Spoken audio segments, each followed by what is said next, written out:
Good morning, student. We are doing history of 12th standard, and today we will start theme 8, peasants, jamidars and the state. peasants किसान को बोलते हैं, किसानों को peasant बोला जाता है. किसान, जमींदार और राज्य के बारे में हम पढ़ेंगे.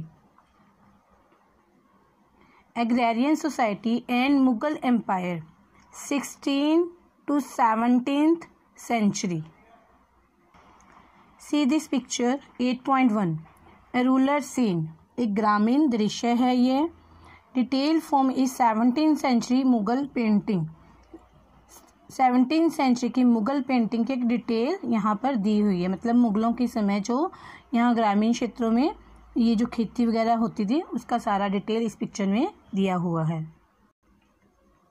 During the 16th and 17th century, about 85% of population of India lived in villages.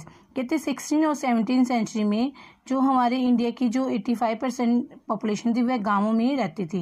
Both peasants and landed elites were involved in agriculture production and claimed right to a share of produce. जो both peasants मतलब किसान जो थे और landed elites जिनकी बड़ी बड़ी जागीरें थी, भूमि के स्वामी थे, वो दोनों ही एग्रीकल्चर प्रोडक्शन करते थे, खेती बाड़ी ज़्यादा करते थे और आपस में जो प्रोडक्शन होती थी आपस में उसका शेयर करते थे. और ये दोनों पीजेंट्स और लैंड एलिट्स दोनों ही जो खेती के फसलों के हिस्से के दावादार थे. This created relationship of cooperation, competition and conflict among them. इससे उनके बीच कोऑपरेशन मतलब सहयोग, कंपटीशन मतलब प्रतियोगिता और कॉन्फ्लिक्ट मतलब संघर्ष के रिश्ते बने. मतलब उनके बीच में सहयोग, कंपटीशन और कॉन्फ्लिक्ट के रिश्ते बने. The sum of these agrarian relationship made up rural society. इस तरह से इनके जुड़े इन तमाम रिश्तों के कारण गांव का एक समाज बना, रूरल सोसाइटी बनी एक. At the same time agencies from outside also entered in the rural world. और उसी समय कुछ एजेंसीज ग्रामीण क्षेत्रों में आई, एंटर हुई. Most important among these was the Mughal state. इसमें सबसे ज़्यादा इम्पोर्टेंट जो थी एजेंसी मुगल स्टेट की थी. Which derived the bulk of its income from agriculture production. जो सब एजेंसी थी जिसमें सबसे ज़्यादा मुगल स्टेट्स की थी, मुगलों की एजेंसी थी, वो अपनी जो बल्क ऑफ इट्स इनकम, अपनी बहुत सारी इनकम, अधिक इनकम एग्रीकल्चर प्रोडक्ट से कमाती थी. मतलब खेती बाड़ी से वो अपना बहुत धन कमाते थे. Agents of this the state revenue, assessors, collectors, record keepers sought to control rural society so as to ensure that cultivation took place and the state got its regular share of taxes from the produce. Agents of state मतलब जो state के agents थे जिनमें revenue assessor मतलब जो कर इकट्ठा करते थे, भूमि से जो कर मिलता था राज्य को मिलता था, वो राज्य के लिए जो कर इकट्ठा करते, कर निर्धारित करते थे, असेसर मतलब निर्धारित करते थे. कलेक्टर जो कर इकट्ठा करते थे और रिकॉर्ड कीपर जो करों का राजस्व का रिकॉर्ड रखते थे. Sought to control rural society, वो सब जो रूरल सोसाइटी पर कंट्रोल लगा कर रखते थे, मतलब कंट्रोल रखते थे रूरल सोसाइटी पर. So as to ensure the cultivation took place and state go its regular share of taxes from the produce. ताकि फसलों की खेती बाड़ी हो सके, कल्टिवेशन हो जाए अच्छी तरह से और जो राज्य को कहते राज्य को शेयर ऑफ टैक्सेस, जो टैक्स राजस्व मिलना है वो रेगुलर मिलता रहे, तो समय पर राज्य को अपना राजस्व मिल जाए. Since many crops were grown for sale, trade, money and market entered the village and linked the agriculture areas with the town. कहते many crops were grown for sale. और बाद धीरे धीरे बहुत सारी क्रॉप्स जो है सेल बाजार में बेचने के लिए उगाई जाने लगी, ट्रेड व्यापार के लिए और पैसा कमाने के लिए.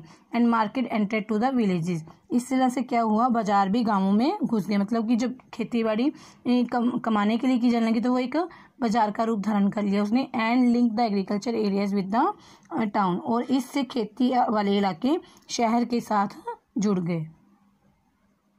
Now see point 1, peasants and agriculture production. किसान और कृषि उत्पादन. The basic unit of agriculture society was the village. कहते गाँवों में सबसे ज़्यादा खेती बाड़ी थी, इसलिए वो बेसिक यूनिट थी खेती बाड़ी की। Inhabited bye peasants who performed the manifold seasonal tasks that made up agriculture production throughout the year। Basic unit agriculture की जो गांव थे और वहाँ पर ज़्यादा किसान इनहेबिटेड मतलब रहते थे, किसान लोग ज़्यादा रहते थे।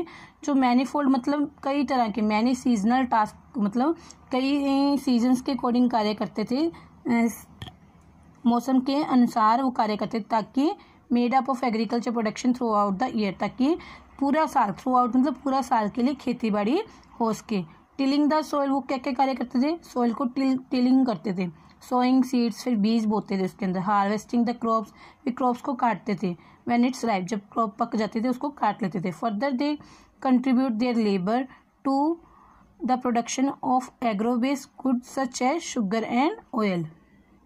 और फिर वो ऐसे कार्यों में भी कंट्रीब्यूट करते थे जो कि खेती पर ही आधारित थे, जैसे शुगर और ऑयल के जो कार्य थे, चीनी बनाने और तेल निकालने का कार्य भी खेती पर ही आधारित था, क्योंकि जो शुगर केन था वो खेतों से ही मिलता था, तो फिर शुगर बनाने का कार्य भी वो करते थे। ऑयल जो थे, ऑयल सीड खेतों में उगते थे, इसलिए वो ऑयल बनाने का भी कार्य करते थे।